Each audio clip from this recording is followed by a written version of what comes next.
Okay, let's continue the configuration of ISIs in our network. What I have done so far is I have started routers in area 9 and area 5, and again they have been configured exactly the same as what I had on other routers. All of the links are L2, and I have not configured the type of the link under the interface.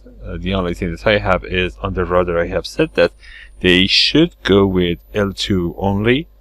And again, if I just go to one of these routers, for example router 5 here, if I just say show IP route, you can see that I have reachability to every part of the network. I have all of the links from router 1 to 9 here, 10 here, and then from 14 to 18 here. Router 11, 12, and 13 I have not started and I have not configured them yet. But I'm going to do that in the next videos. So the first thing that I'm going to do here is to just make sure that area 5 routers are L1 only. The link between R7 and ISP1 is going to be of type L2 because I'm going to consider area 2 as part of a backbone. But inside this area 5 I don't really need to have L2 links.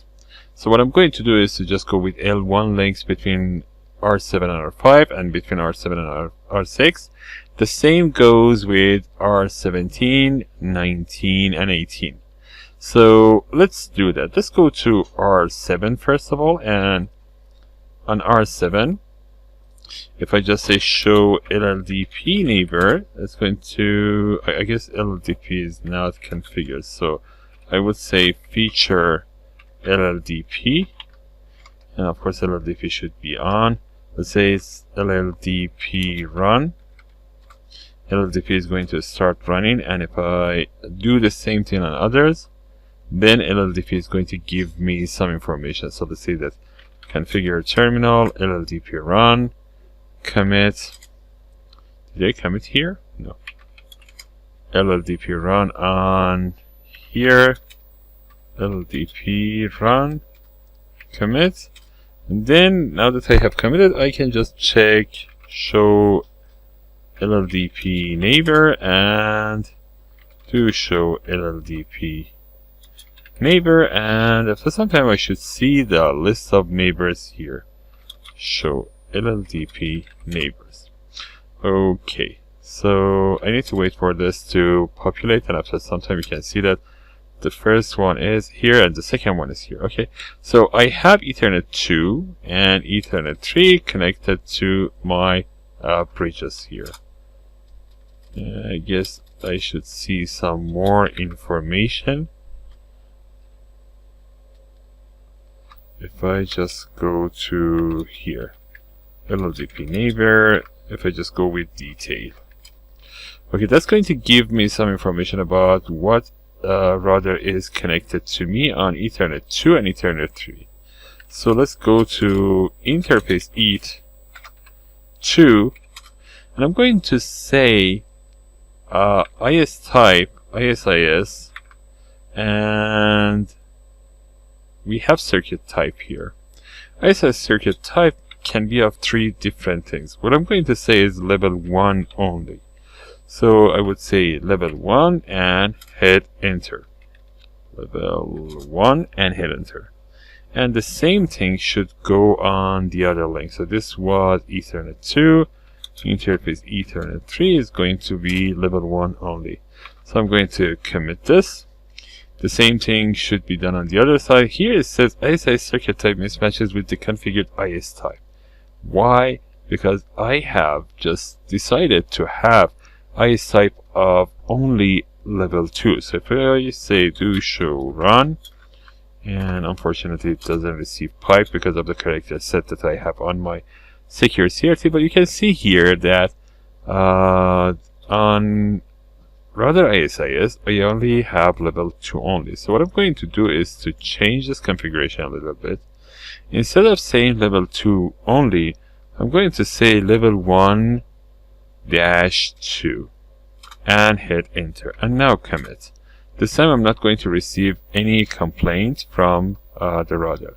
So let's go to router 5. If I just run this command one more time, it says that Ethernet 2 is connected to that. So what I'm going to say is interface. First of all, let's see that router ISIS OcNOS.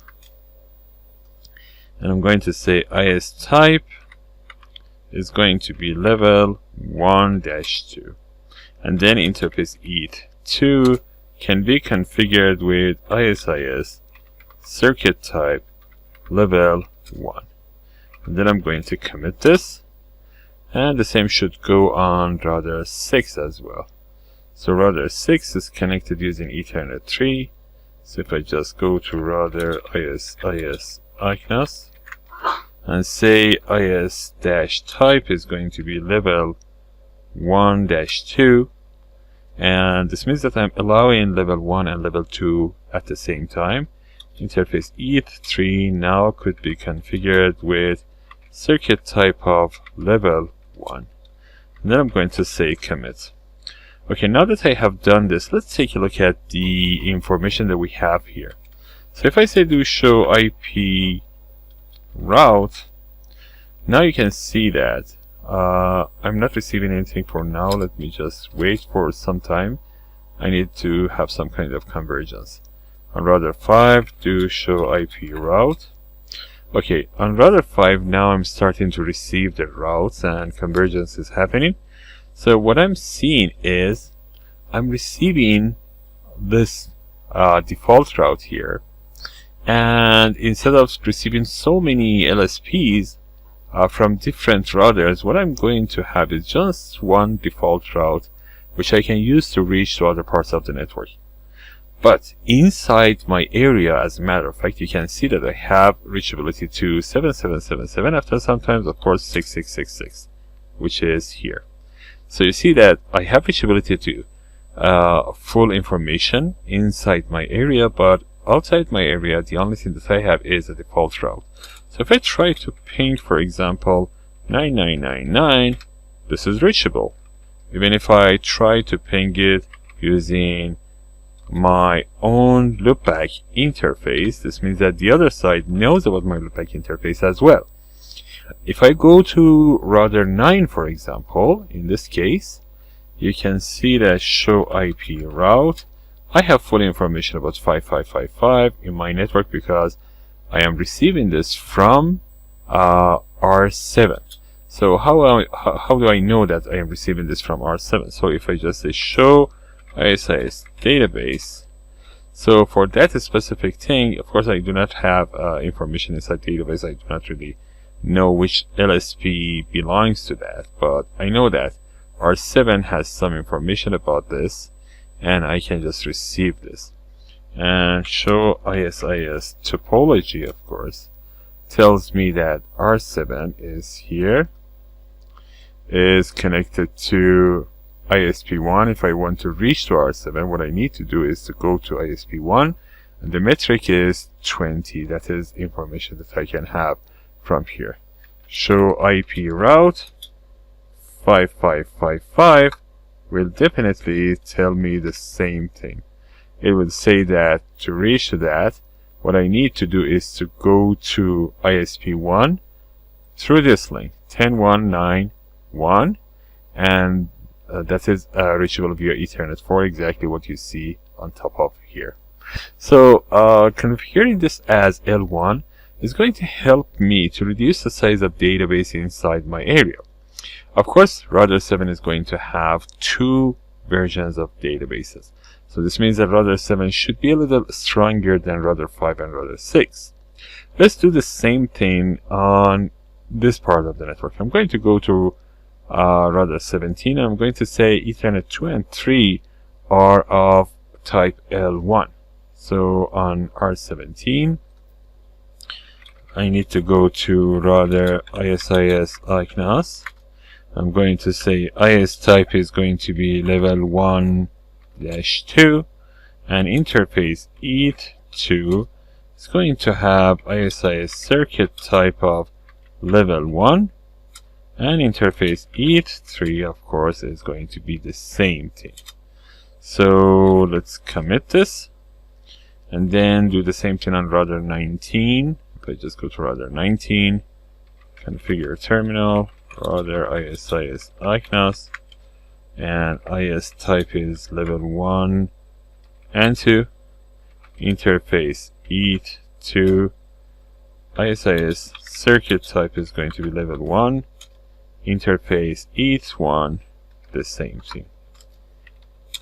So I'm going to commit this, and on R18 of course the same thing should go on R18. So I would say rather ISIS OcNOS, and then I'm going to say IS type is level 1-2, interface EAT 1, ISIS circuit type is level 1, and interface EAT 3, the same thing.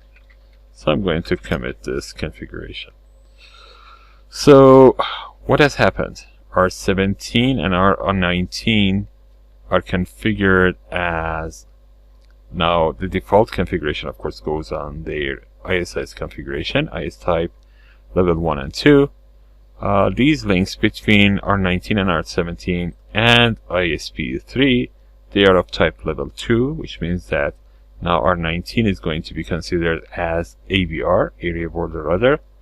And then what I'm going to have is a heavier, let's say, database computation on these two ABRs, but other routers inside the area of course are going to have less information. So if I just go to R18, what I'm expecting to see, show IP route, is a default route which I have received from here, and also information about the routers inside my own area. I do not receive information from others, I only receive information from here. So I would see 19, 19, 19, 19, and 17, 17, 17, 17. So I don't have that 19 yet. Maybe our 19 has not advertised it. So if I just say do show run interface loopback, it says that yes, interface loopback does not have that configuration. So IP address should be 19, 19, 19, 19/32 secondary. And then I need to commit it because I already have advertised it into ISIS. So if I just go back to R18, now I should see this in my routing table. And again, the reachability is going to be guaranteed because of this default route that I have here.